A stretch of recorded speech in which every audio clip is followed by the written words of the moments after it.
Hi, everybody. Paul Lathrop of the Polite Society Podcast. We're going to be kicking off episode 559 of the Polite Society Podcast, powered by the Firearms Policy Coalition. And I need to do a little bit of adjusting here, simply because this is live television, man. You just never know what's going to happen. I don't have one of our staff on camera, and I need to correct that. So I need to drop this down and come over here and grab Amy. And where is she?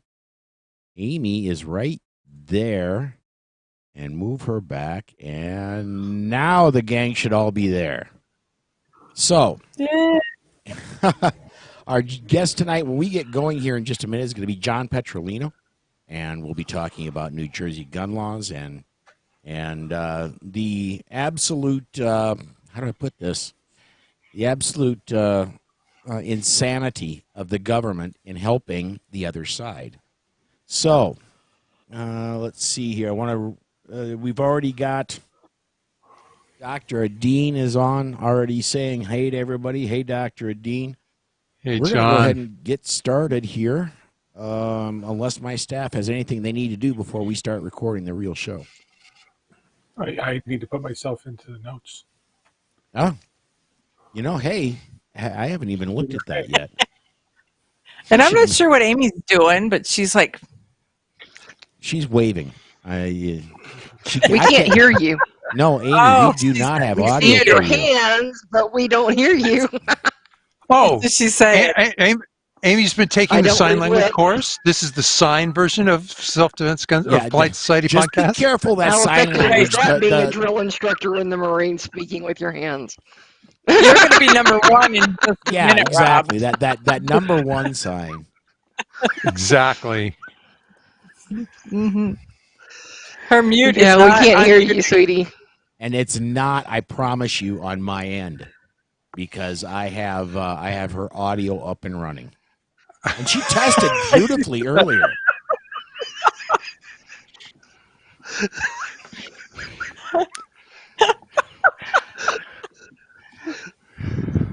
All right,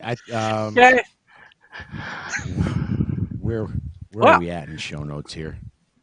I don't know. Is she going to log off and log back on? The she typical frozen? computer Yeah, she repair? just logged She just out. froze. She just logged out. I've got a display on my third monitor that shows who's logged in and logged out, and right now she's showing logged out. So, okay.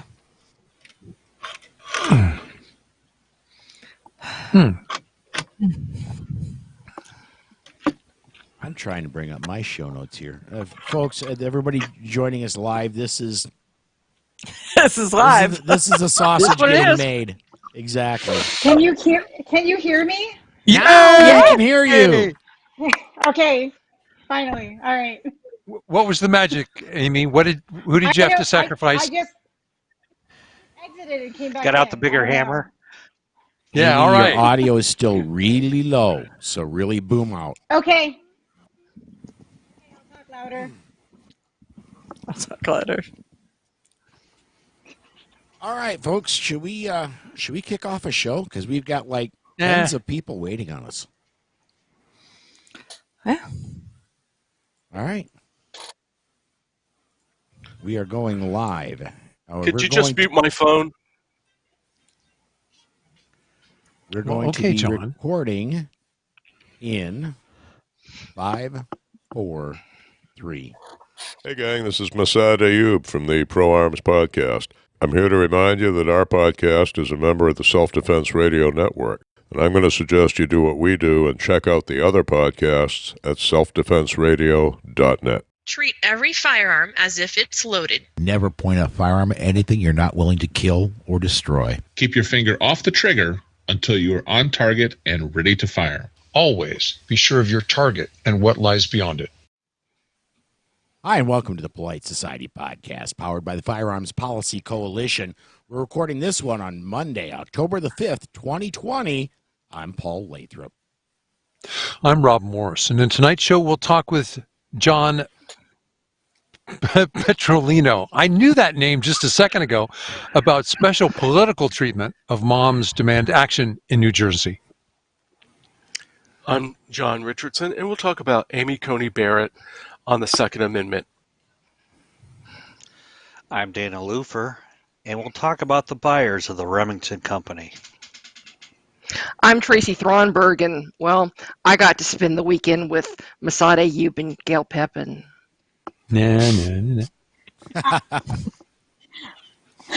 And you didn't. I'm Amy Dillon, and we'll discuss a domestic dispute that turned violent in our DGU segment. I'm Gary Doherty, and if you're watching on video, I'm in the Jan spot on the Brady Bunch squares, and in one of our DGUs with boyfriend behaving badly, so climb aboard. Strap in. And hang on. Episode 559 of the Polite Society podcast starts right now.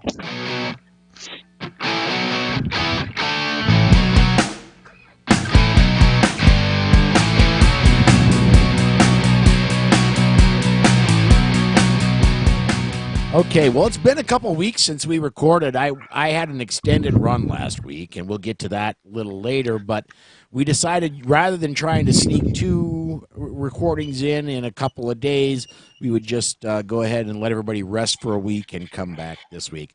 So we've got almost our full crew here with us tonight. We're going to go ahead and start with you, Rob.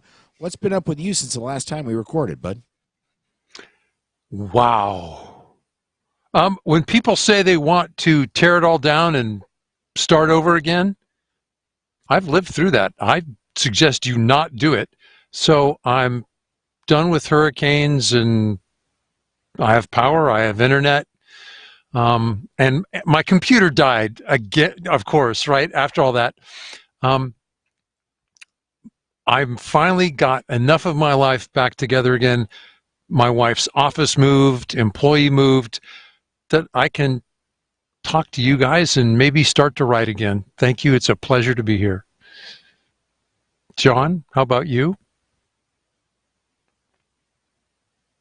You know what? Maybe I should bring John up so that he can actually answer you. Well, I worked the Grassroots North Carolina booth this weekend at the local gun show. We didn't pick up any new members, but I did hand out almost 200 of our voter guides. It was kind of funny. I saw a lot of Trump hats, but I didn't see one, not one for Joe Biden. Go figure. I also registered for media credentials for the SHOT Show. I'm still unsure whether I'm really going to attend or not. I'm also kind of unsure whether or not it's actually going to happen. So, Gary, how are things out in Chicago? Well, it's Chicago, so what can I say? Politics, for me, my county-wide candidates are going to be distributing 100,000. Actually, we've already started distributing 100,000 bags full of lit, and I've been stuffing a lot of lit, and getting it out to the people and making phone calls for candidates. It's a lot of politics for me right now, and I try to squeeze in a few gun classes here and there, and plus my day job. So busy. That's about it. Amy, what's happening, kiddo? Well, can you guys hear me all right? Oh, yeah. Okay, good. Just been working and shooting. I've had a pretty busy week. I actually recorded with Amanda. We recorded some stuff for her radio show yesterday. And if you remember Yehuda Reamer, the Pew Pew Jew, he's been a guest on our show before. I actually had him over earlier this week, and we got to shoot some guns. And I'm currently in Texas right now, and he's only about an hour, a little over an hour from where I'm at. So it was nice to see a friend, have him over, and we just shot guns all day. It's been a good week. So Tracy, is that the RV? Oh, no, is that, no, no, I'm not. Oh, okay. I'm actually, we have the RV parked at Dave's range right now, and his partner who he owns the range with, they own the house that's on the property. So I'm actually in his gun room right now. It's really cool. Jealousy. I saw your 50 cal mag dump the other day, and I was like, oh man. Oh yes, Yes, I did a 50 cal mag dump. That was part of the shooting I was talking about. It was really awesome. Yeah. But Tracy, I know you've been doing some shooting as well, right? Well, I hung out with the legendary Masada Ayub last weekend, while he taught a Mag 20 classroom. The Monday and Tuesday following Maz's class, I taught a Mag 20 live fire. I had 7 very motivated students send 500 rounds each downrange. I was assisted by KR training assistant instructors, my good friend Sean Hoffman. If you ever need somebody who can tweak natural point of aim, Sean is your guy. I suck at it. Other than that, I'm still adding on to my tattoo on my right arm, and that's about it. Dana, what's going on with you? Well, I'm back. We had a nice 5 days in Loveland, Colorado. The smoke from the wildfires wasn't too bad. You could see it in the higher elevations. When you looked to the west towards the mountains, they were hazy, but all in all, I couldn't complain about it. We made a visit to Estes Park and the Stanley Hotel of the Shining fame. I also made my first plasma donation over the weekend and scheduled for a second one this week. I'm going to do that on a regular basis. Help somebody out, help people out. Shelley wanted to donate too, but she was turned away because of her scoliosis surgery. It's been quite a number of years, but couldn't quite figure out why she couldn't do it. Maybe one of our listeners can provide an explanation. Dr. Dean? Amanda, what's happening down in Ohio? Well, most of what's happening in Ohio is getting ready to be in other places. So I'm headed this week to the Route of Iron Freedom Festival that's in Scranton/Greeley, Pennsylvania at the Tommy Gun Warehouse. They had a weekend event last year with more than 3,000 people attending. They're slating it, growing it to be the largest Pro 2A event. Right now it's probably the largest on the East Coast. But it's going to grow to be, in the States as a whole, the largest weekend festival. We'll be doing a couple fashion shows there. So I've got Charlie Cook and Rob going to both be modeling in the fashion shows. We're going to have a DC Project panel presentation there also. And because all that's happening, I had to take my syndicated radio show and put a show in the can ready so that I could be traveling when all this is supposed to be happening. And that was why I was with Amy, had Amy on the show doing a DC Project, just a kind of a big shout out, homage to the DC Project and the amazing girls that there are. So then I spent some time cutting my speech for the DC rally, the rally for 2A that's on the 24th. So check that out because it's going to be really good. My video editing skills notwithstanding, but it should be pretty good. Paul, Susan, what's going on with you guys? Are you saying you're not Go a ahead. Charlie Cook yet? I'm saying that I'm a mutterer. We'll just say Charlie's giving me pointers, but man, somebody's got to be the worst student in the class.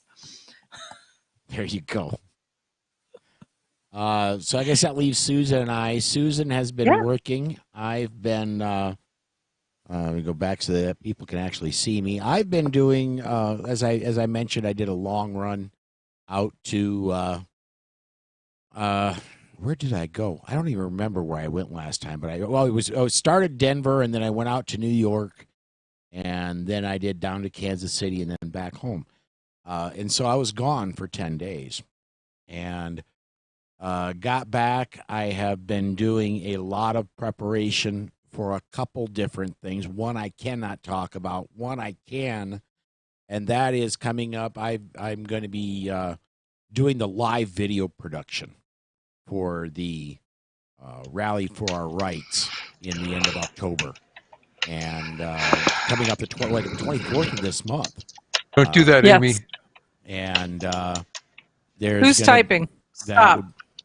I'm going to be doing it's going to be a lot like Gun Rights Policy Conference, in that some of this stuff is going to be taped presentations, but there are going to be there's going to be live commentary. There are going to be 3 commentators, one of which I am not, thank goodness, because I've got enough going on. But we're going to be doing that, and I've got the start of a plan for doing that. Been doing some work with the broadcast software and updating the studio so I can do that more easily. That's kind of what's been going on with me. Susan's been working a ton, and actually she has got a little bit of a, they say it could be an inner ear infection. They've got her on some medications, but she's not, she walks like she's drunk. And so she's had today and tomorrow off from work, and right now is just out taking care of the pets in the living room, and is just kind of kicking back and trying to recover and be able to get to the point where she can do her job again. So that's what's going on with us. Before we take off to break, I got 2 things I need to do. First of all, we talk about Self-Defense Radio Network, all your pro-freedom podcasts in one place. Of course, those of you watching on video can see right now that we are right up there, Polite Society Podcast, up on the upper left there. But there's a ton of other great shows on the network. As you can see, we have added Locked and Loaded Latinos and Guns Guide to Liberals to the network this week. And we also have a placeholder up there for a new show coming soon. We've got more stuff coming up. And finally, before we go to break, Charlie Chambers commented, as soon as I get the right one up there, and he said, I saw Amy post a video of a Barrett 50 cal mag dump on Instagram, and it was great, he says. So, Amy, you've got fans out there that are commenting already. Well, Paul, did you see it? Because that was a popular video. But the best part is she can't do a traditional mag dump because it's pushing her away. So she'd have to do it, and then she'd have to run back up to the gun, and then she'd pull the trigger, and then it would push her away. She'd have to run back up to the gun. So you have to see it because it is classic. It is truly classic. Yeah, it was definitely pushing me back a lot. Okay. All right, and last thing before we go to break and we get to our guest, we've got in here training. I don't have any. Susan's got a training class starting Thursday. She hopes, if she gets over this imbalance situation, it's a 6-week course in Sioux Falls that's being done by Active Self-Protection. But anybody else got any training they want to plug before we head off to break? I'm teaching a Kubaton workshop on Thursday, November the 19th at Buck and Doe's Range, which I think is in Bernie, Texas. I'm not positive. But Buck and Doe's is the name of the range where I'm teaching the Kubaton workshop. Okay. All right. Let's go ahead and let's go to break. When we come back, we're going to have our interview segments, and the interviews scheduled tonight are with John Petrolino. He's patiently over here waiting on the side, and we will get to those interviews right after America this. is under attack, and we need you to take action now. Our history, culture, constitution, and the American way of life are being assaulted. Violent anarchists are rioting and looting in cities across the country. They are demanding the defunding of our police and an end to law and order. There has never been a more critical time to defend our right to keep and bear arms. The Second Amendment Foundation created the Second Amendment First Responders Program. This program seeks to actively engage Americans who want to protect our Second Amendment rights. Please text PROTECT 2A to 474747 and become a Second Amendment first responder. Now is the time to defend our right to keep and bear arms. Text PROTECT 2A to 474747. Again, text PROTECT 2A to 474747. Now is the time to defend our right to keep and bear arms. Text PROTECT 2A to 474747. All right, we are back. This is the Polite Society podcast powered by the Firearms Policy Coalition. This is our interview segment. As you can see, our guest is John Petrolino. He's an author and one of the many people that writes for AmmoLand. John, thank you for joining us tonight, man. Oh, it's an absolute pleasure to be here. Thank you for having me. I appreciate the invite. Absolutely. Well, let's get started with what caused me to become aware of what you're doing, and that is an article that got posted up on AmmoLand. And I'm gonna tee it up a little bit, but then I'm gonna have you explain it more in depth. The one that caught my eye, and there's been several that you've posted recently, but the one that caught my eye initially was Moms Demand Action. Well, specifically Shannon Watts and Bloomberg and that gang are getting some really, really special treatment from the state of New Jersey, especially when it comes to comparing what they're doing to what pro-freedom organizations are doing. They're getting a whole lot of perks from the state that everybody else isn't getting. And you and Freddie Reel of AmmoLand went as far as going to getting the New Jersey version of a Freedom of Information Act request to find that out. You want to talk about that article just a little bit? Yeah, absolutely. So all the FOIAs, those are complements of, AmmoLand. So they're providing them, and I'm working with AmmoLand on the project. So a lot of these articles that I'm writing are kind of new old news or old new news, however you want to look at it, because we're looking at information from a retrospective. So the one that you were referencing that first caught your eye was an article dealing with Moms Demand Action, talking about being able to get a conference room in the legislative house there at the Capitol, and it kind of made my mind get a little boggled because in that year, it was 2019, I distinctly remember being out there in Trenton in March at a rally that was showing support for freedom. It was an anti-Phil Murphy rally, if you will, for lack of a better term, pro-freedom. And everybody's out there freezing, and we may or we may not have had porta potties. Luckily, there were porta potties. And the organizers were staged in different areas in the city because they were afraid of there being issues from counter-protesters, and then everybody came together. So looking through these documents, I find this interesting email from Moms Demand Action to Phil Murphy's people in the Capitol, basically saying, oh, we're trying to do some stuff, and we want some support from Governor Murphy, and hey, about those conference rooms that we had last year, can we get those this year? Who do we talk to about that?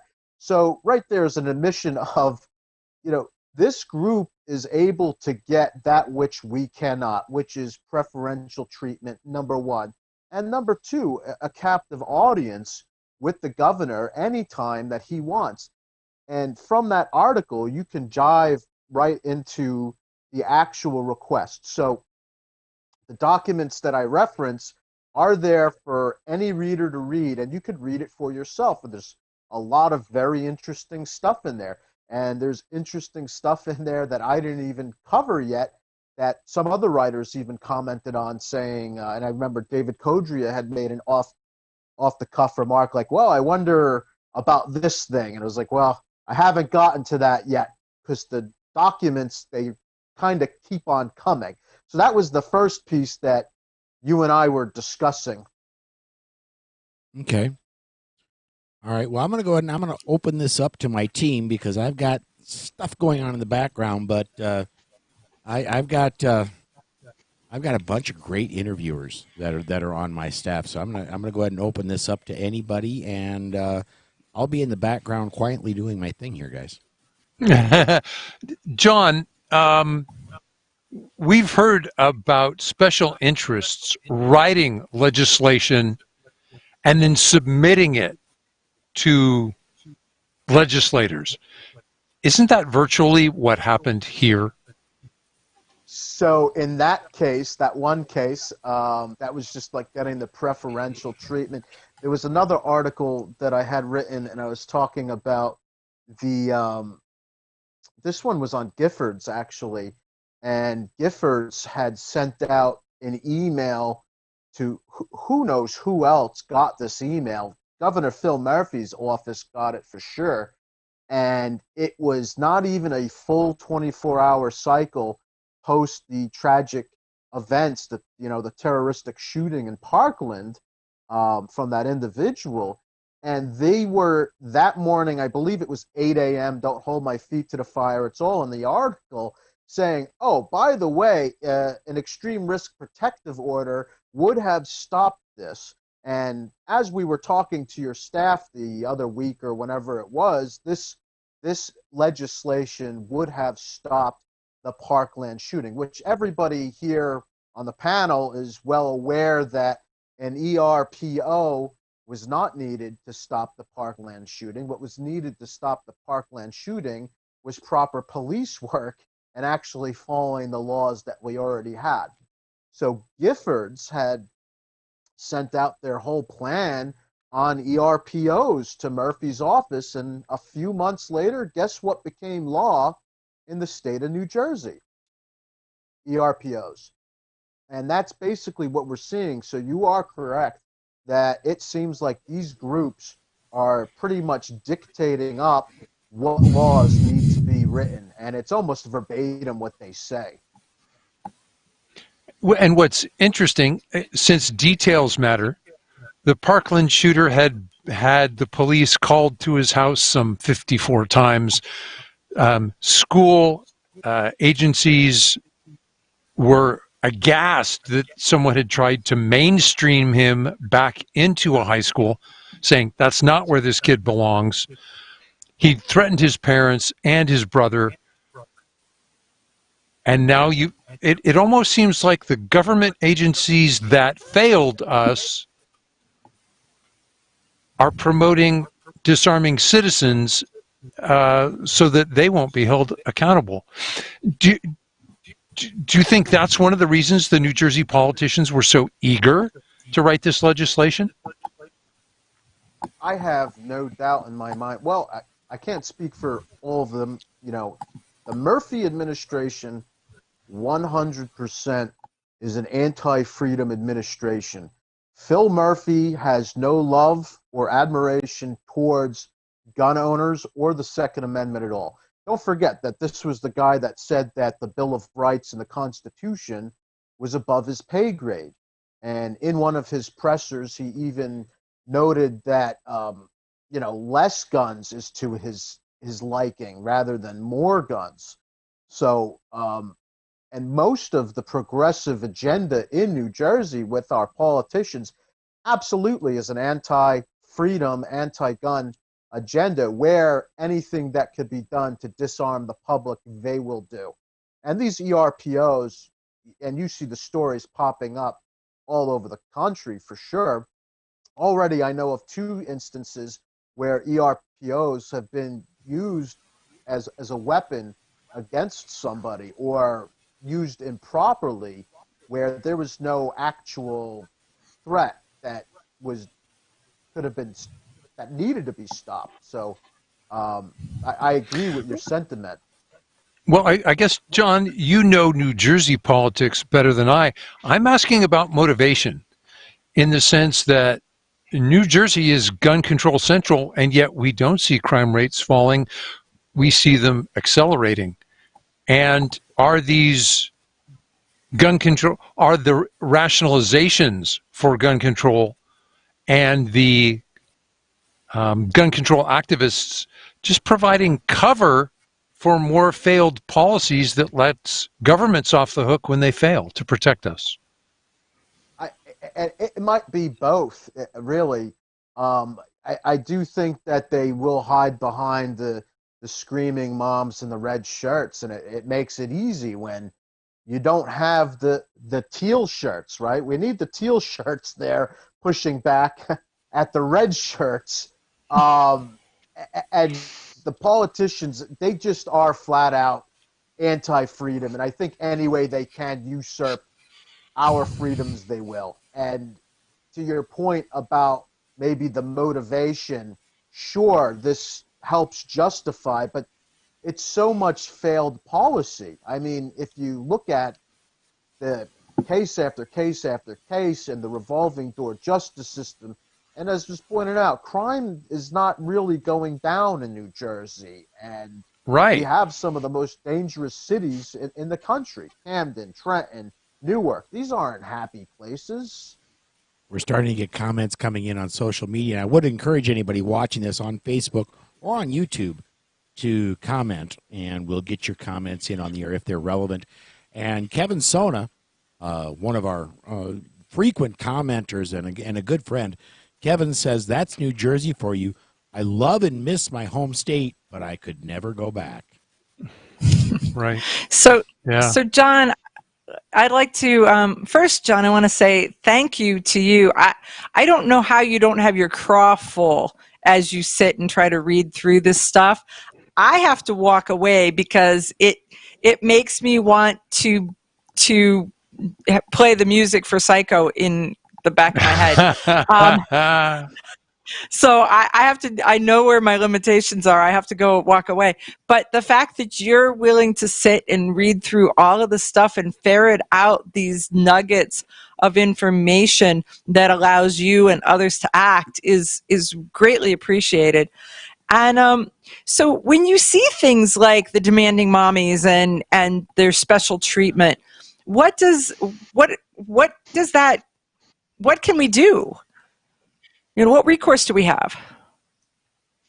I think that's the big question, right? So, like I was mentioning, the teal shirts. We need more teal shirts. The DC Project. I think you guys are doing a wonderful job, you know, spreading the message and getting involved. And that show in force, I think, is important because there's the one side that is the actual work that gets done where you're educating, right? And that's important. So we need to educate. We need to educate our legislators.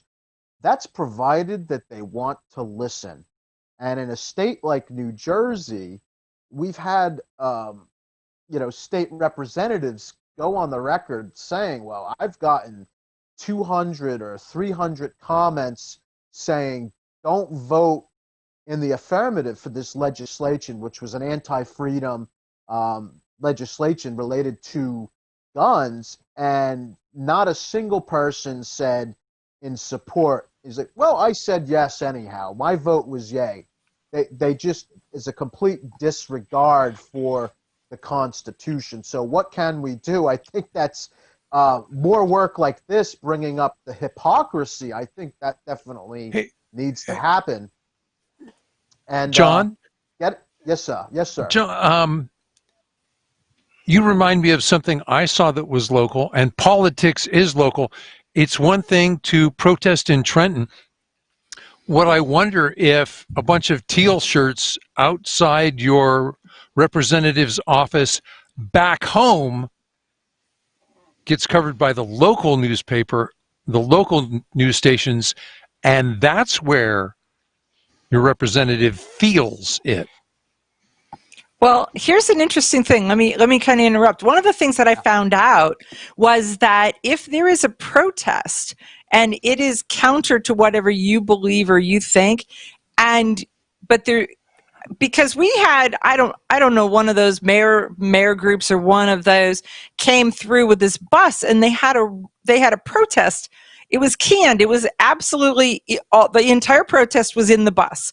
So they get out of the bus, they set up their podium, they speak to the rest of the people who got out of the bus, they rah themselves and the news reporters, they all get back on the bus and they move to the next spot to do their same thing over and over.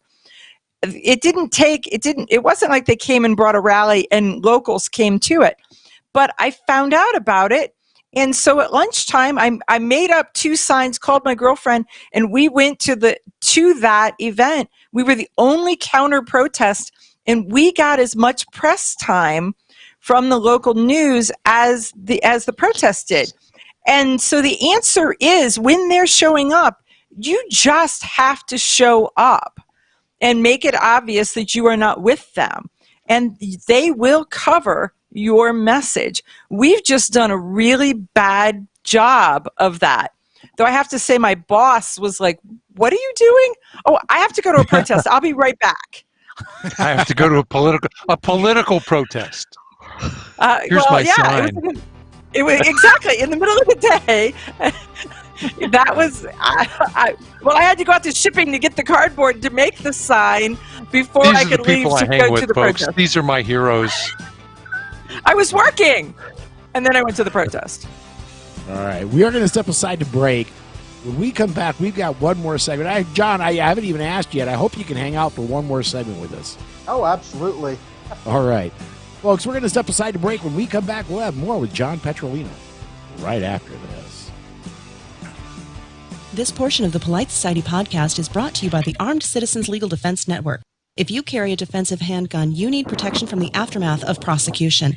Even if you do everything right, you can be the victim of an overzealous prosecutor or even be falsely accused. That is where the ACLDN comes in. They provide immediate assistance when you need it most. If you find yourself under arrest, they immediately pay bail money and the retainer for your attorney. Additional funds are available for trial and civil proceedings. Beyond the money, they have far and away the best team in the industry, providing you invaluable information and training DVDs that are included with your membership and who stand ready to work with your lawyer on your defense. People like Masad Ayub, John Farnham, James Fleming, Tom Givens, Emmanuel Capelson, Dennis Tueller, and led by network president Marty Hayes. Initial membership is only $135 for your first year, and you get 8 incredible training DVDs and other educational material when you join. If you don't have tens of thousands of dollars to defend yourself at your disposal right now, you need to be a member of the ACLDN. Go to armedcitizensnetwork.org and become a member today. And please mention that you heard about them on the Polite Society podcast. Okay, and we are back. This is the Polite Society podcast powered by the Firearms Policy Coalition. Before we get back into the interview, we got a social media comment that came in. Kevin again said, Amanda told me that story a few years ago, and that's why she's so damn inspiring. And really, I want to tee off on that too. So much of what we do is just showing up. Yes, there are some of us that have radio shows or podcasts or do this or that, but so much of making a difference is just showing up and being there. So let's get back to the interview, John. I want to. We didn't mention it at all in the first segment, and I want to go ahead and kick off the second segment by mentioning not only do you write for AmmoLand, but you also have your own published book. Yep, I just recently released a book. It's called Decoding Firearms. I got a copy of it here for you to take a look at. Decoding Firearms, it's an easy-to-read guide on general gun safety and use, and it basically is a kind of a soup to nuts for the beginner. I just released this June 1st, I believe. Okay. All right. Too. I have John scheduled to be on my show in a couple weeks because we've been back and forth trying to schedule. And he sent us an advanced copy of the book. And as you guys who listen to my show know, I always hand them to Rob and make him do, as he calls it, the book report. And Rob's brutal when he does the book reports. He really, really is. And he was like, "This is a good book." He started with, "This not bad," and then he started to show me, "Look at this page, and then with this page, and this page." And about the 4th segment that he dog-eared, it was, "This is a good book." So that's probably the absolute highest comment that you'll get on the book is from Rob. So good job. Thank you. Where I'm glad you gave me the heads up. Where can we find your book, John? Okay, yeah, so the book is on Amazon. So if you jump on Amazon and you just plug in decoding firearms, and then you can also put my name in there as well. That'll take you to the listing.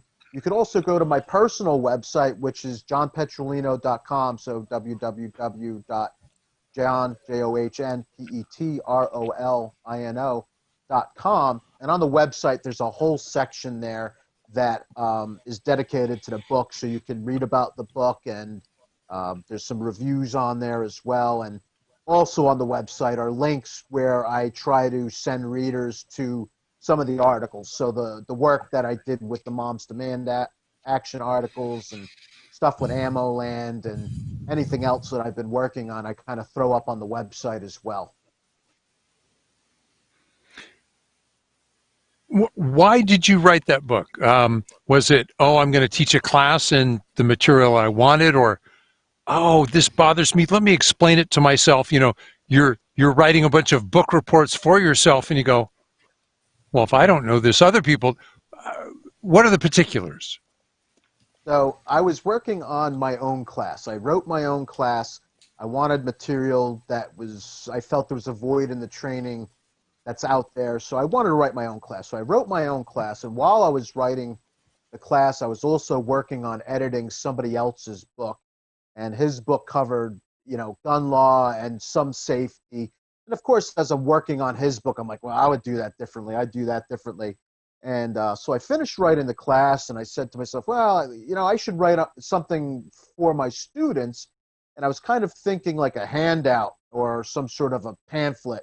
And next thing you know, I ended up with a book that's 266 pages, because I realized that a handout or a pamphlet doesn't really have all the information I wanted to get out there. And that's kind of how it was born. It was born not necessarily out of necessity, but it was born out of creation of my own materials to be able to use to enhance my students' lives, really. Gotcha. And now you're sharing it with the rest of us. Absolutely, and I'm happy too, for sure. And I appreciate the commentary that the book was received well by Rob. That actually means a lot to me. So I've been getting pretty good feedback. John, excuse me. It's bizarre because firearms were developed so many different places in different aspects at different times. Just what bullet does it take? And we have 3 different names for the same thing. And is that caliber? Is that inches, millimeters? Oh my gosh, just a name. Help. Modified, Ackley, stop. I get it. Rifling. Amanda, I can see you laughing at rifling already. Yes, rifling. Rob says it's exciting. I'm like, yeah. Right, sure. So, wow. So, John, are you a a firearms instructor too? Yes. So I just I did my NRA firearms certification back in, I think, 2014, and just yesterday completed my USCCA class. So now I'm certified to do NRA pistol, rifle, shotgun, and personal protection. And now I could do the USCCA classes as well. So I've been teaching for about 5 years. It's interesting, because like you said, in your book you wrote, that information, we're all teaching the same thing, but I think having more information out there, I think, is useful, because some people learn better from, you might say something to one person that is a light bulb going off in their head versus them just reading about it, maybe off of the NRA's website or USCCA's website. So I think making material like that, even nowadays, is very important, for especially with as many new gun owners as that we have now. Absolutely. And, I tried to scaffold the material so that your regular non-gun owner or somebody that's not familiar with firearms can pick it up and grasp what I'm speaking about. And really a big point in the book, too, is I push very hard training. So, yeah, read this book, but go get training. You know, that's a big element here, is to be that safe. You know. John, lots of people shake their head at New Jersey and go, I can't change it.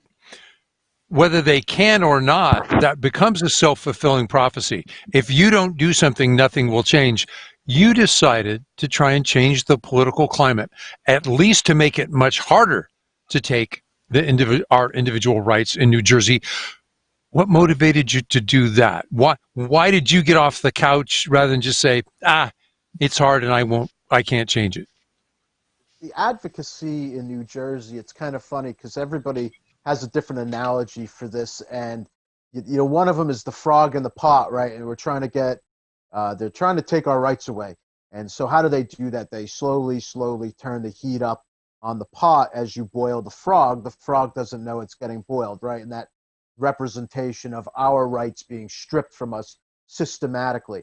The thing with New Jersey is you become a gun owner and you're almost like a frog being thrown right into boiling water immediately. And you're like, well, what do you mean I can't keep a gun in my car? Or what do you mean I can't carry it?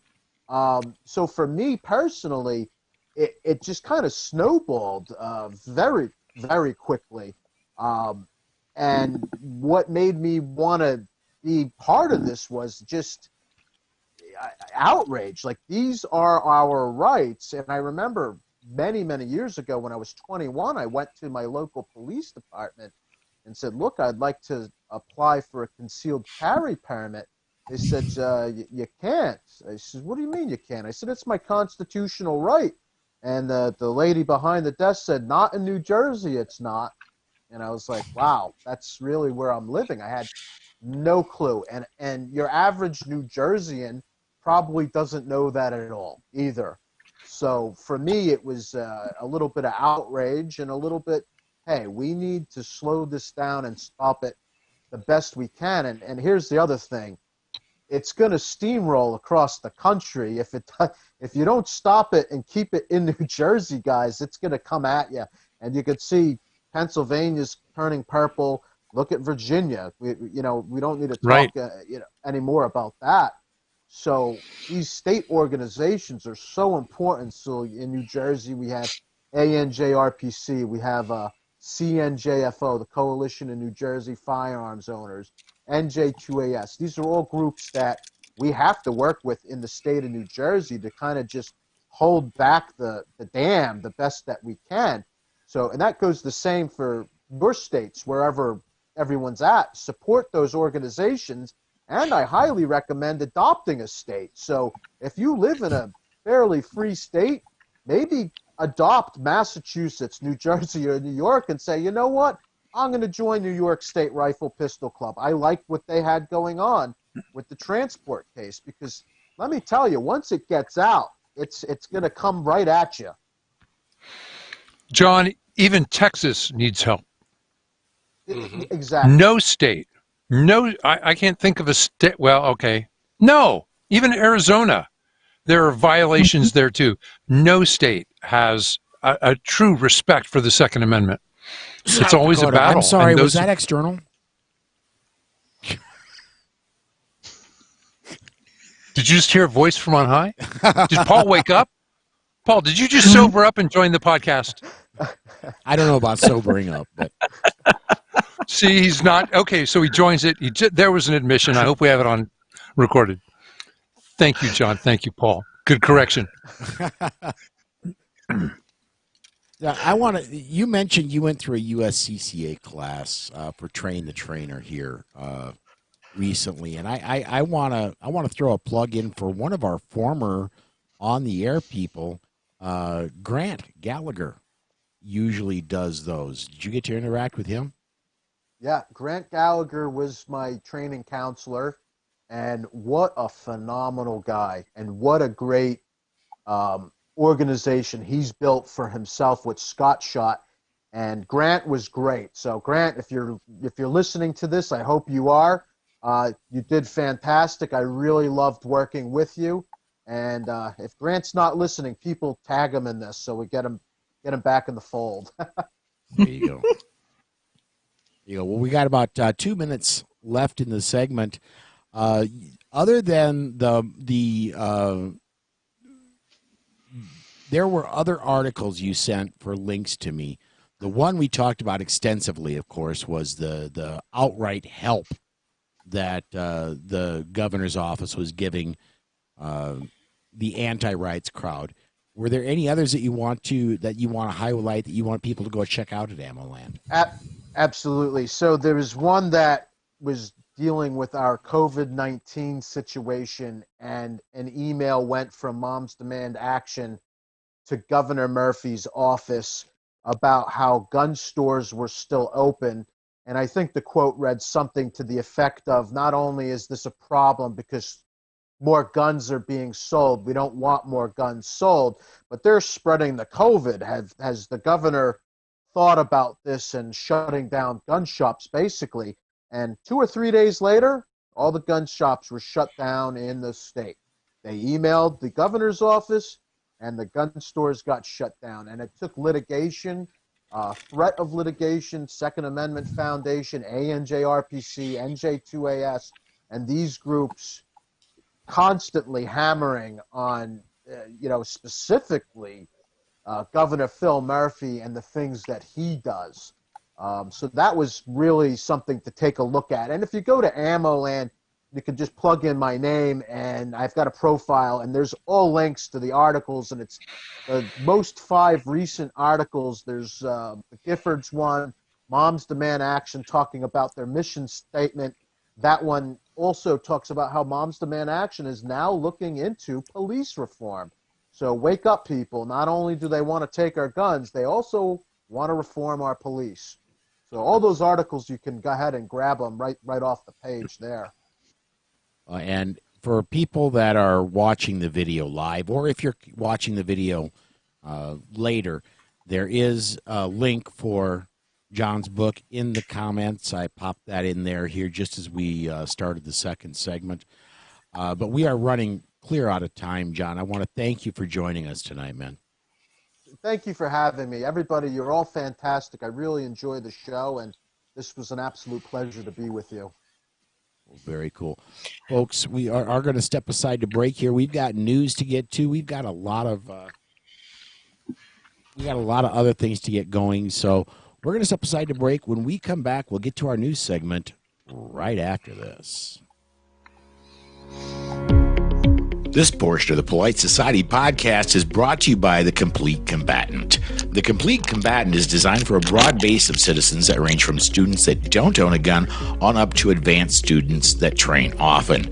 The Complete Combatant offers several different courses that build upon each other, from avoidance, using verbal commands, and preparing for contact, lethal versus non-lethal decisions, your 911 call, interacting with the police, to even dealing with the legal system in the aftermath. The Complete Combatant courses are a layered approach for all levels of experience that will walk you through all the many stages of decisions while developing a game plan tailored to your skills and your everyday carry. Please visit www.thecompletecombatant.com and make sure you mention this ad to receive 15% off. Again, that's www.thecompletecombatant.com and mention the ad for 15% off. All right, and we are back. This is the news segment of the Polite Society podcast, powered by the Firearms Policy Coalition. Let's go ahead and get started with Amy Coney Barrett. She is up in front and of the Senate for approval. It looks like they're going to be doing some committee meetings, specifically I believe it's John, help me out, the Justice Committee is the Judiciary. first one. Judiciary is the first one that's going to be up in about a week. And I heard on the news this morning, they are really pushing to get her approved before the election. They're hoping by the end of this month. Am I right there? You are. Part of the reason is that if we lose Arizona, Mark Kelly immediately takes his seat. He does not wait till January because they're replacing John McCain, who died. So it's for the remainder of John McCain's term and starting a new term. So he could, if he wins, God forbid, he could actually vote on it. So that's one of the reasons they are pushing. And I think hearings will start sometime next week. Lindsey Graham, I think, is not going to take any prisoners. And living in Western North Carolina, I hear his ads all the time, and he has talked about it. But he's getting swamped by out-of-state money to his opponent, Jamie Harrison. Okay. It's amazing the amount. Well, I was just talking to Bill Frady about this. When governments become immensely powerful, then people are willing to spend immense amounts of money to buy them and then control that power. Wow. Who knew? Well, okay, which came first, the chicken or the egg? Did politicians deliberately give themselves that power so that they could see those campaign contributions of that dimension? I'll leave that to John. He's a better political analyst than I am any day. Well, people like Jamie Harrison and Cal Cunningham in North Carolina this last month probably brought in each somewhere in the neighborhood of $30 million each for that month alone. That's an insane amount of money. That's nothing to Michael Bloomberg. They're using this thing called Act Blue, and a lot of them are smaller contributions that are non-attributable. I'm not so sure that they're all legit and they're all coming from within the U.S. Call me a conspiracy theorist, but it'd be an easy way to funnel it. Yeah, under $25, and it's at an event or an event type thing, and under $25, so the non-attributables. Yeah. So, John, what's your thought on Amy Coney Barrett? I see her as truly a constitutionalist. Not an R, not a D. She's just, this is the way that they wrote the Constitution, and that's what she's going to work with. Well, she's only ruled in one true Second Amendment case, and she was in the dissent, but it was a great dissent where she said, we have never, number one, she said, why are we treating the Second Amendment as a second-class right? And that was a great quote. Clarence Thomas, I think, has said that. And then the other thing is, she says we need to look at, just like Kavanaugh was saying, the history, the text, etc., and going back to what the founders wrote. And I think if she is on the court, we will start seeing Second Amendment cases, and it won't matter what John Roberts thinks. And if he's not in the majority, Clarence Thomas will assign the opinion because he's the most senior associate justice on that side. And Giffords went crazy about her, saying, do you know what? She's going to read the Constitution. We can't have that. Yeah. Well, pretty much that's what they said. It's not a living... Yeah. Scalia was great. He said, if the document's alive and we get to interpret it, then it's dead. Well, and everyone's I've been hearing people talk about her stance on abortion, and everyone says that she's trying to, get rid of Roe versus Wade, and that's actually not true. If you actually go back and hear the things she said, she has said she's pro-life, but she also is someone who believes in precedent, and so because precedent was set in Roe v. Wade, she's not going to overturn it. And I've seen some articles that have said that, I don't know, people are worried that if she gets sworn in, that she's going to, remove that or try to overturn that. And I don't think that's the case. But in regards to the Second Amendment, I'm curious what her stance is on red flag laws, on the proposed red flag laws, because she said something in her dissent that made me just kind of question it. And it was about her along the lines of the violent, people that have a tendency towards being violent. And so I'm just curious what she means by that.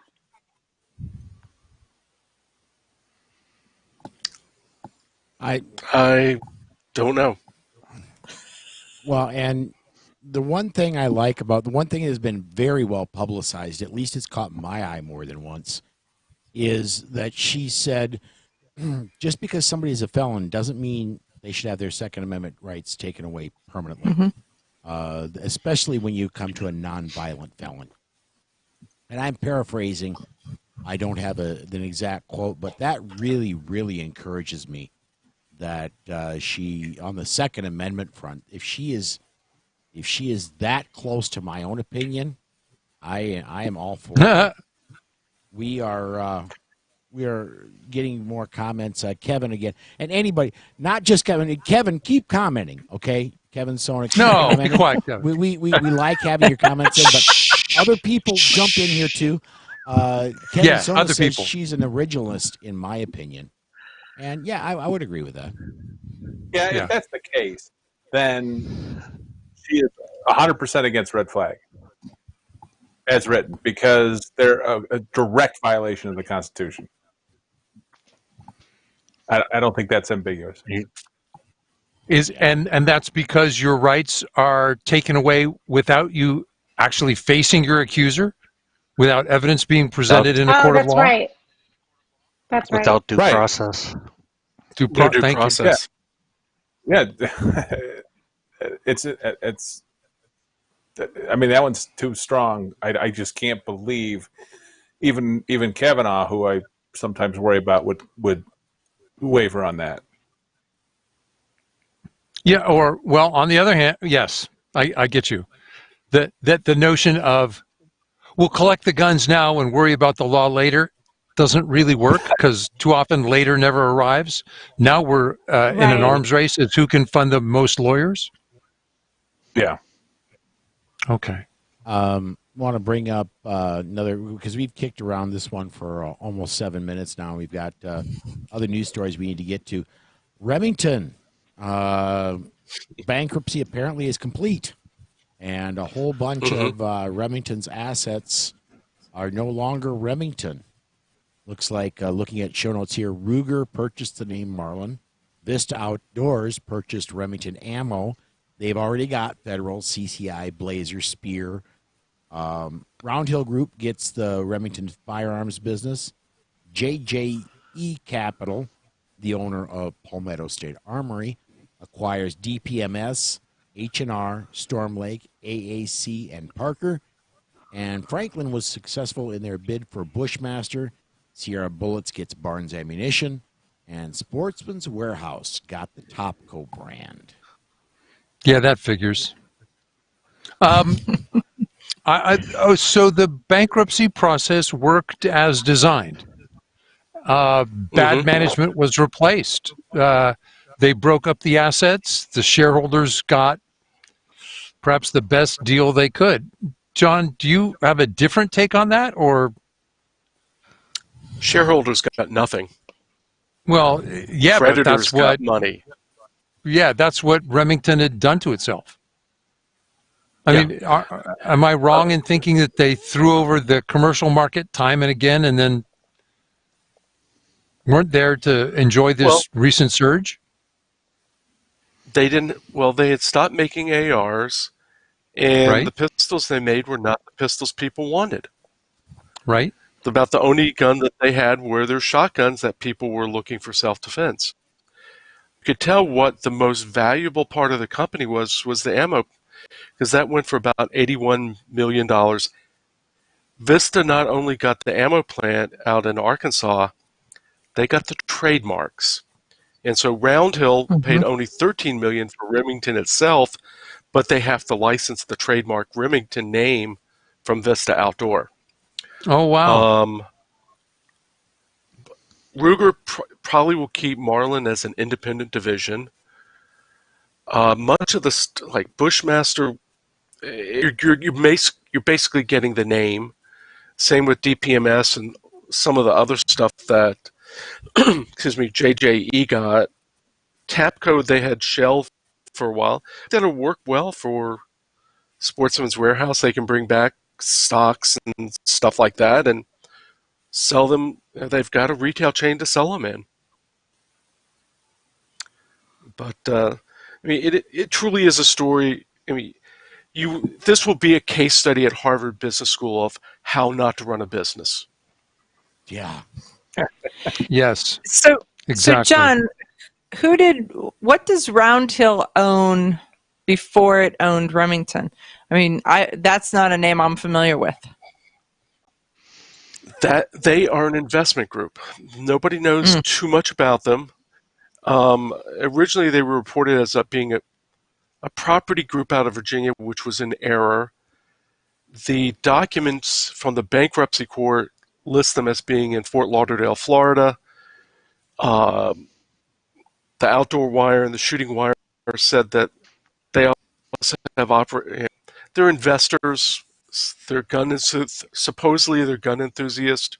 They may have some manufacturing background. I don't know. They are going to keep Ilion open. The Huntsville goes back to the city of Huntsville because we never met all their requirements. Nothing. So Kevin, they got it for $15 million. Thing.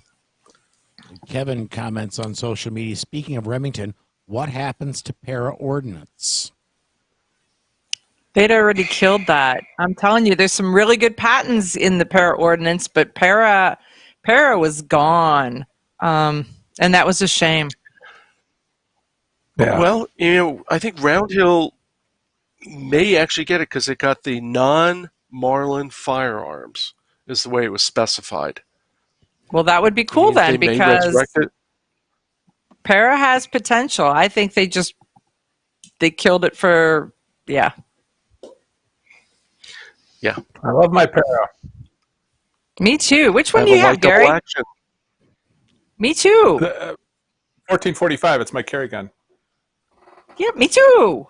It's not a carry gun. It's too big. It pulls my pants down, but I love that gun. Yeah, I really like it. Whereas I only have the officer length CCO.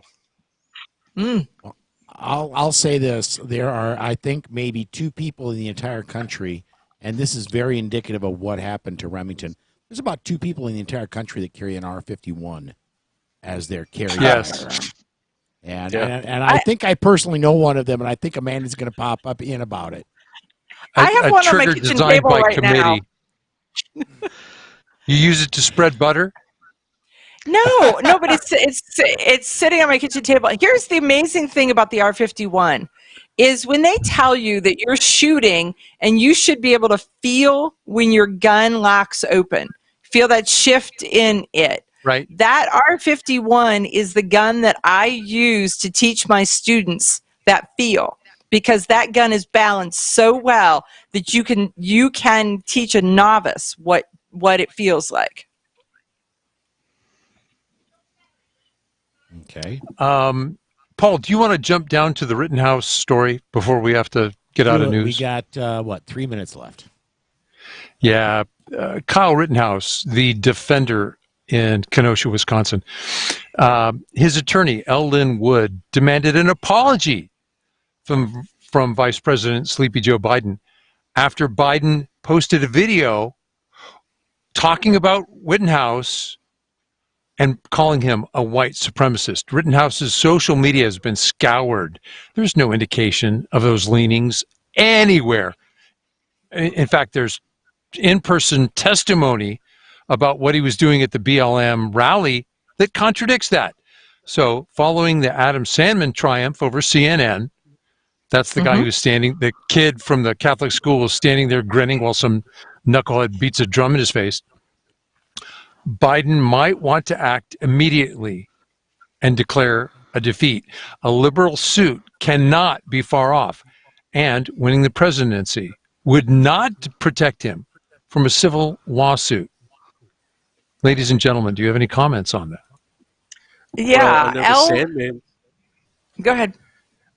Well, I was going to just say Sandman's other suits, they just found that he had standing to continue them against like the New York Times and two or three other papers at the same time.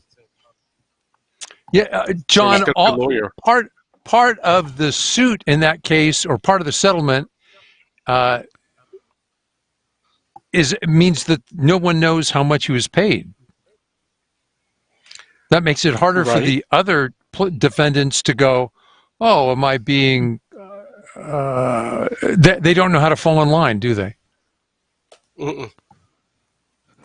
No, there's that. And the fact that Ellen Wood has taken Rittenhouse's case pro bono because he's getting enough money from Sandman to be doing just fine.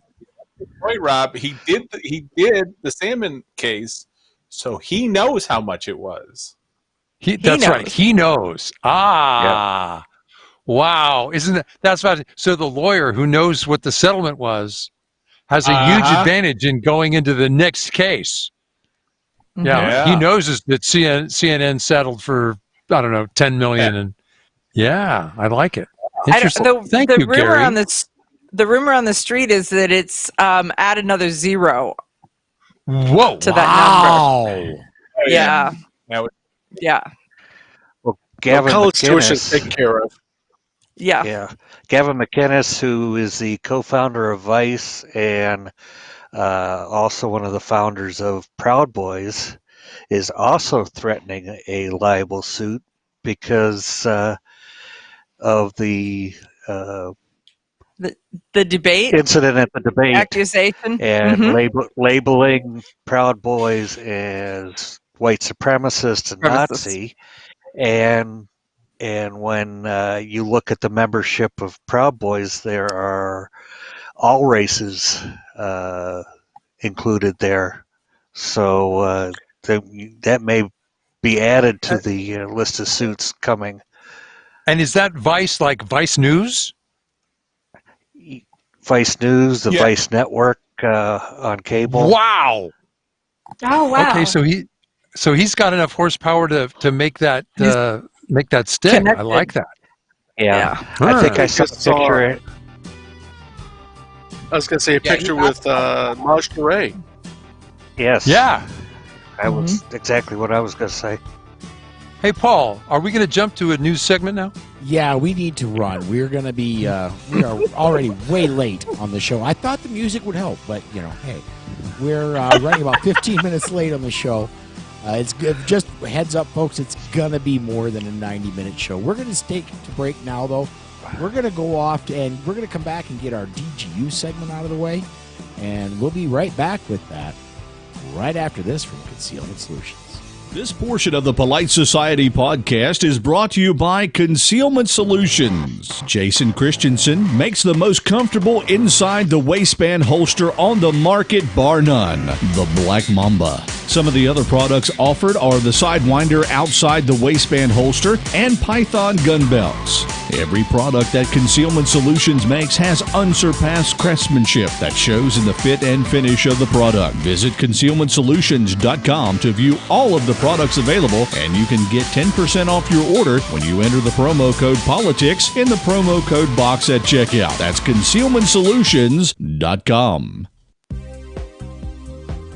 Okay, we're back. This is the DGU segment of the Polite Society podcast powered by the Firearms Policy Coalition.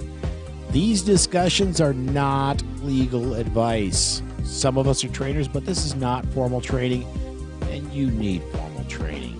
The Defensive Gun Use segment is intended as information, not as training.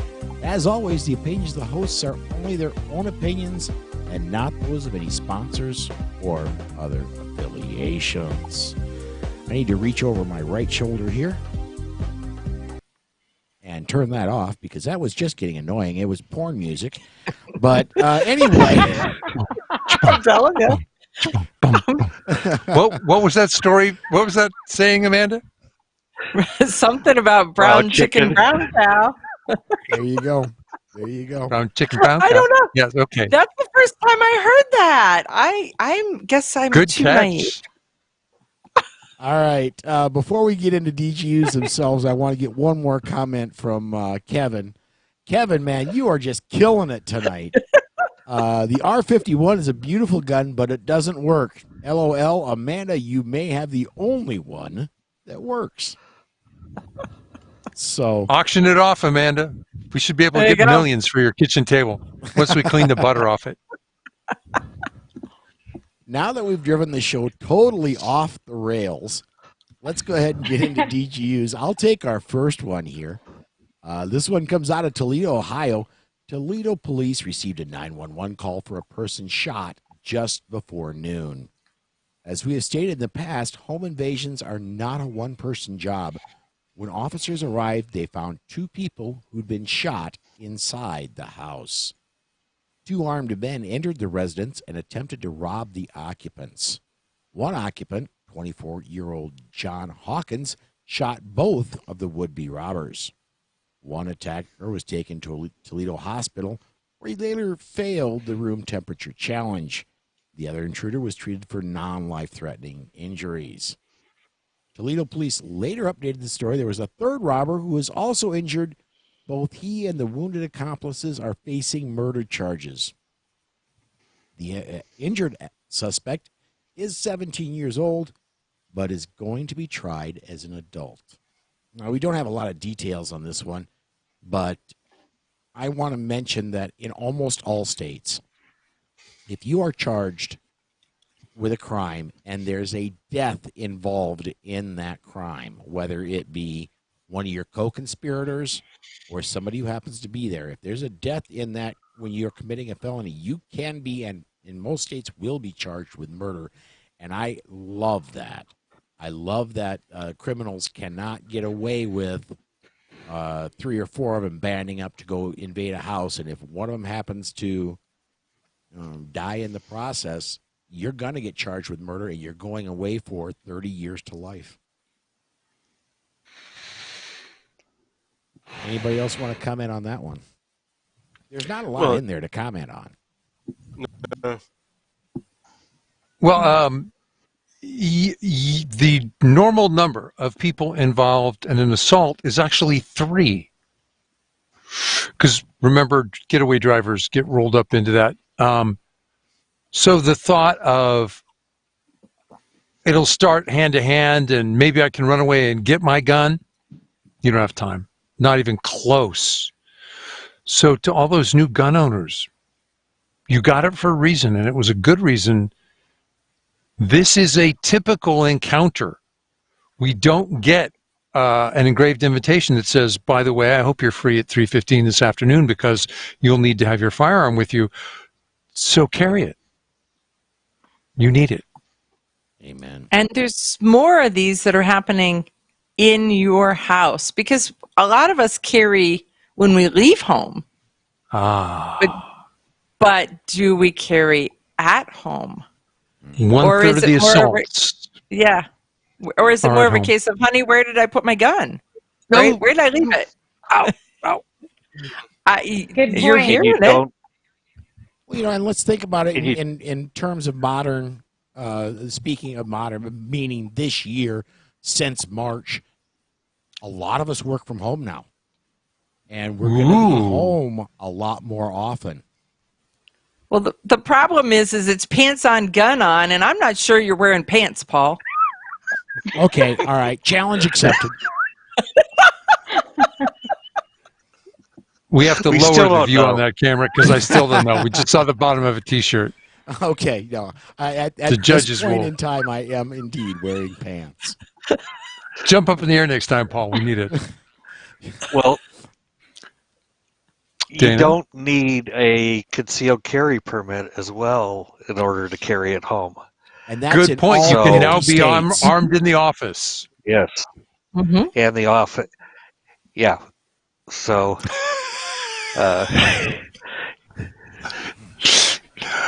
there's no reason not to have it with Exactly.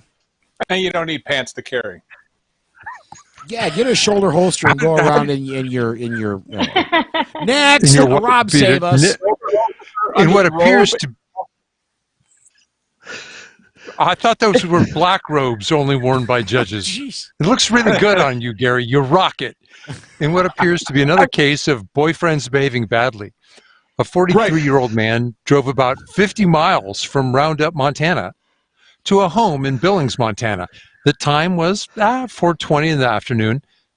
Hardly what we think of as prime time for violent attacks. And there he found a 33-year-old woman he'd been in a relationship with. While in the backyard of the Billing residence, our jilted lover assaulted, choked, and pistol whipped the woman while he tried to force her to leave with him. Sweet words and chocolates weren't working out so well, I guess. The suspect placed the handgun against the woman's head. At this point, the 34-year-old resident of the home shot the abuser multiple times. The recipient of the gunshots dropped his gun and died. No arrests have been made, and Billings police detectives are still trying to figure out all the pieces that were involved here. Someone want to comment about domestic abuse turning violent? I know you've had students who've brought it up to you. Would I, if it's okay, and it's my show, so it's okay, but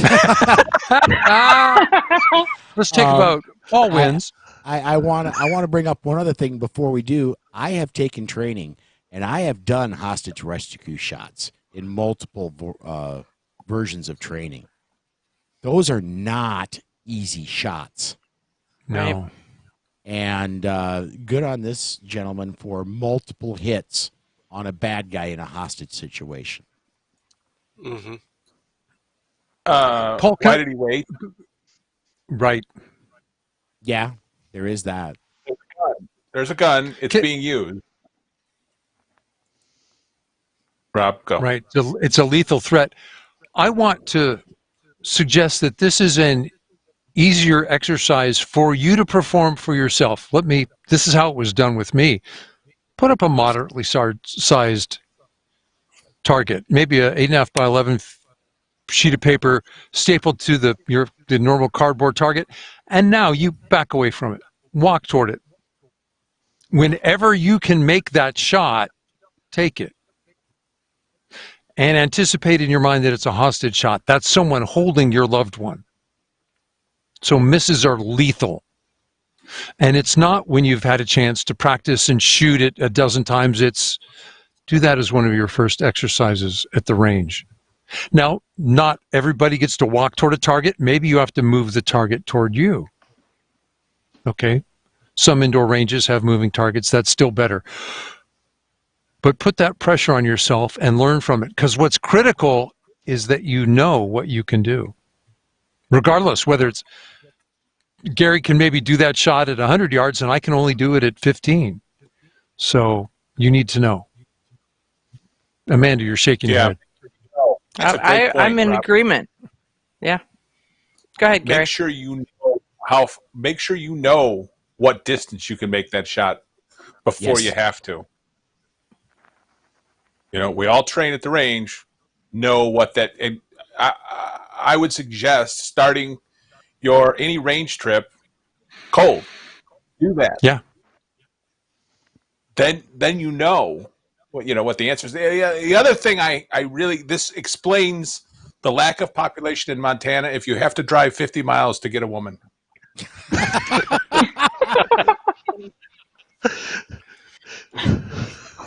All righty then. And here I thought we were back on track. I guess I was wrong. Not even close, Paul. Nice try. It was close. Paul, is there a show close you'd like to bring up? No, well, I need to. Kevin, we're going to have to make Kevin an honorary member of the staff or something. Yes. Kevin says, I love a good ventilated story. Jeez. Even the beat-up gallery's getting involved. I'm telling you, man. Wow. I am telling you. All right. We are going to go ahead and step aside for our final break. We may actually get this show in under 90 minutes. When at we that. come back, we've got blog posts to talk about. We've got listener email to talk about, and we'll get to all of that right after this. Firearm Safety Institute is one of Northwest Illinois' premier firearm training companies. They provide superior firearm training to all levels of shooters. Gary Doherty has been a trainer and concealed weapons permit holder for many years. While living in Nevada, he carried legally and has the experience to train you to do the same. Firearms Safety Institute offers a wide range of courses designed to meet the personal needs of both seasoned shooters and those that are new to the world of firearms. If you are looking to apply for the Illinois Concealed Carry License, Firearm Safety Institute can provide you with the professional training that meets the state's requirements. Gary accommodates classes of all sizes and can provide individualized instruction if that is your personal preference. He's happy to work with you and your friends to arrange private classes and will come to your location and work around your schedule. If you would like to get your Illinois CCW or increase your firearm knowledge or skills, go to firearmsafetyinstitute.com to start the conversation. Mention the Polite Society podcast and receive a 10% discount on your training. Remember, that's firearmsafetyinstitute.com. Get your Illinois CCW today. Welcome back to the Polite Society podcast, powered by the Firearms Policy Coalition. I'm sorry, I was just trying new music, and that one just is not going to make the cut. Welcome back to the Polite Society podcast, powered by the Firearms Policy Coalition. This is our final segment, and most anybody God. who's still Thank watching you. is going, thank God, yes, absolutely. This is our final segment where we normally talk about emails and all that good stuff. I want everybody to be more like Kevin Sona. I want everybody My to hero. come and join us online live when we do these things, and comment, please. And we'll address your comments on the air. I have not checked. I'm just going to be real honest. I've not checked listener email in a couple days. We didn't have any the last time I checked.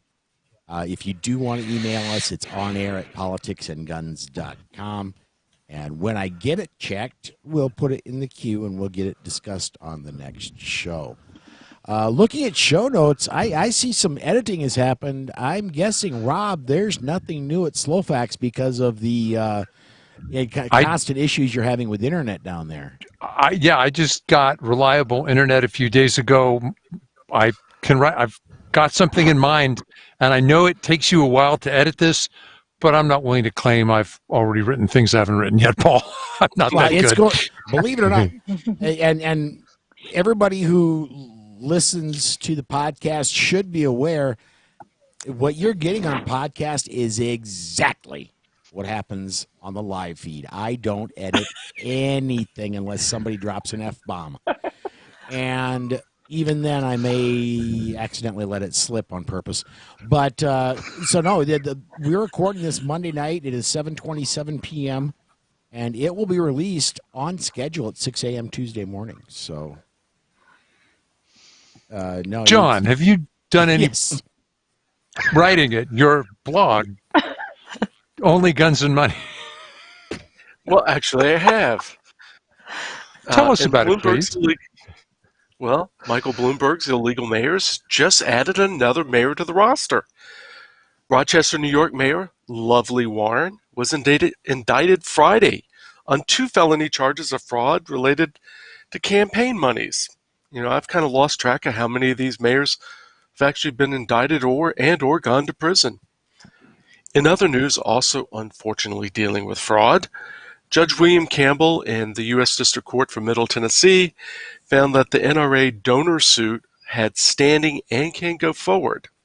He did dismiss the case against the NRA Foundation and Wayne LaPierre himself. And in one last note, and this is from just this afternoon, the Wall Street Journal reported that the IRS has started an investigation into Wayne LaPierre for criminal tax fraud. That and more is at onlygunsandmoney.com. That's not good news. That's no. Very unfortunate. Now, getting back a couple things I need to, because the social media is just going nuts tonight. I'm loving it. Dana, our own Dana, says, hashtag be like Kevin Sona. Kevin Sona. And then the peanut gallery, Susan over in the other room says, recipes! Long-time listeners. If you're to the not show. like Kevin, if there's not another Kevin look-alike, Yes. you're going to get recipes for cloth or whatever. Gach, yes. Take it to your house, Haggis. grill, enjoy. Watching There's it your burn. recipe. All right. Well, before we go off, then, I want to mention the Facebook listeners group. I did attach a promotion to this video, so you can just click there. And if you're not a member of the Facebook listeners group, go ahead and check it out. And we'd love to have you in there. A lot of great discussions go on in there. I'm not there as much as I'd like to be, but great stuff going on in the listeners group. That does wrap up another episode of the Polite Society podcast. I'd like to thank John Petrolino for joining us today. So for Amy, Dana, Gary, Tracy, John, Susan, Amanda, Robin, and Rob. Until next time. Stay safe. And be aware. And we'll see you down the road.